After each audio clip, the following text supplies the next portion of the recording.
Hello everyone. Hello प्यारे बच्चों। आज मैं कक्षा 12वीं का जो सीबीएसई का जो पेपर पैटर्न है वो लेके आई हूँ। बच्चे हमेशा कंफ्यूज होते हैं कि हम सीबीएसई का पता नहीं कैसा पैटर्न आएगा, कहाँ से कितने क्वेश्चन आएंगे, कुछ समझ नहीं आ रहा। कहाँ किस पुस्तक को, किस बुक को ज़्यादा वेटेज दे और किस बुक को कम वेटेज दे, कहाँ से ज़्यादा याद करें। तो आज वो प्रॉब्लम आपके सोल्व होने वाली है। और एग्जाम का अगर पैटर्न क्लियर होता है तो बच्चे बड़े आसानी से याद कर पाते हैं। तो चलिए, सबसे पहले आपको पता होना चाहिए कि अभिव्यक्ति, आपके पास 3 बुकें हैं, सीबीएसई ने 3 बुकें लगवा रखी है। एक तो अभिव्यक्ति और माध्यम, दूसरा आरोह और तीसरी वितान। तो 3 पुस्तकें आपकी लगवाई हुई है। जबकि हरियाणा बोर्ड के अंदर एक पुस्तक और बढ़ जाती है जो नैतिक शिक्षा है, लेकिन सीबीएसई में 3 ही पुस्तकें हैं। तो सबसे पहले अगर हम पैटर्न की बात करते हैं तो कौन सा क्वेश्चन कहाँ से आएंगे, तो 10 नंबर का जो है वो आपका अपठित गद्यांश रहेगा। 10 नंबर का अपठित गद्यांश आता है। उसमें कुछ क्वेश्चन एमसीक्यू होते हैं, कुछ अति लघुतरात्मक होते हैं और कुछ लघुतरात्मक होते हैं। तो कुल मिला के 10 नंबर का आपका ये वाला पैटर्न रहेगा। सेकंड जो क्वेश्चन होगा वो आपका अपठित पद्यांश होगा। इसमें से आपके 8 नंबर के क्वेश्चन आएंगे। 10 नंबर के गद्यांश से है, 8 नंबर के आपके अपठित पद्यांश से है।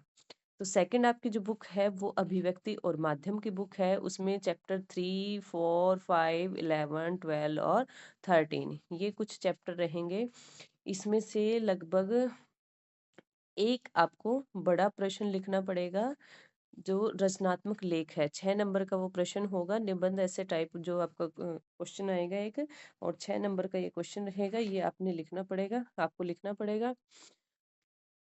इसके बाद है फोर्थ नंबर पे है थर्ड, फोर्थ, फिफ्थ, 11th, 13। इन चैप्टरों में से, अभिव्यक्ति और माध्यम के इन चैप्टरों में से आपके 16 नंबर के क्वेश्चन आएंगे। यानी कि 2-2 नंबर के 4 प्रश्न आपको अटेम्प्ट करने होंगे और 4 नंबर के 2 प्रश्न आपको अटेम्प्ट करने होंगे। तो कुल मिला के ये 16 और 6 22 नंबर की आपकी ये बुक आ रही है, अभिव्यक्ति और माध्यम वाली। उसके बाद आपका खंड ग आ जाता है। खंड ग में आरोह जो है, आरोह और वितान ही इन सबसे क्वेश्चन आएंगे खंड ग में।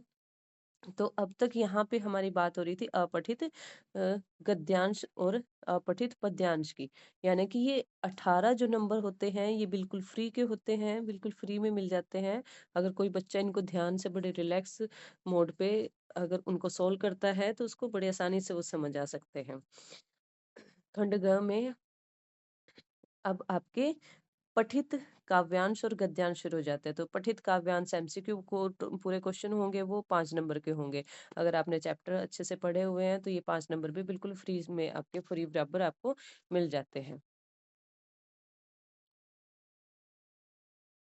उसके बाद आगे देख लेते हैं। आगे है जो 6th नंबर पे रहेगा आपका अ, इससे अ, आरोह की जो पुस्तक है, काव्य खंड का जो भाग चल रहा था, अपठित काव्यांश जो आना था, उसके बाद कुछ प्रश्न आएंगे। उसमें 3 प्रश्नों में से किन्हीं 2 के आपको उत्तर देने होंगे, वो 6 नंबर के हो जाएंगे।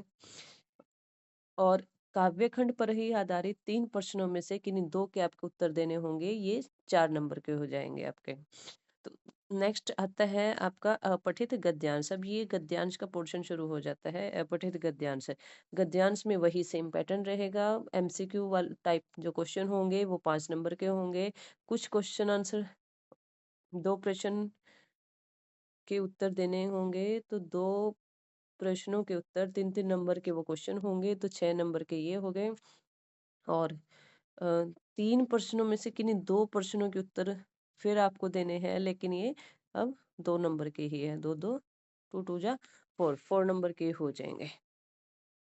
इसके बाद वितान जो आपकी पुस्तक है, वितान पुस्तक में पर आधारित आपको 3 में से 2 प्रश्नों के उत्तर आपको लिखने होंगे, लगभग 100 शब्दों में। शब्द सीमा सीबीएसई में दी जाती है, ये बहुत ही अच्छी बात है। तो बच्चा बड़े आसानी से उसके उत्तर लिख सकता है, उसको अच्छे से आइडिया रहता है कि कितना बड़ा मैंने आंसर लिखना है। तो ये 10 नंबर के होंगे।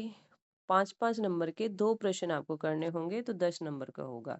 तो जो 20 नंबर की है वो आपकी असेसमेंट लगती है, तो टोटल मिला के आपके 10 अंक हो जाएँगे। अच्छा, इसमें कुछ बातों का और आपने ध्यान रखना है, जो आरोह है, आरोह जो पुस्तक है उसके काव्य खंड से जो सहर्ष स्वीकार किया और जो गज़ल, ये 2 चैप्टर कट चुके हैं, इनसे किसी तरह के कोई क्वेश्चन अब देखने को नहीं मिलेंगे।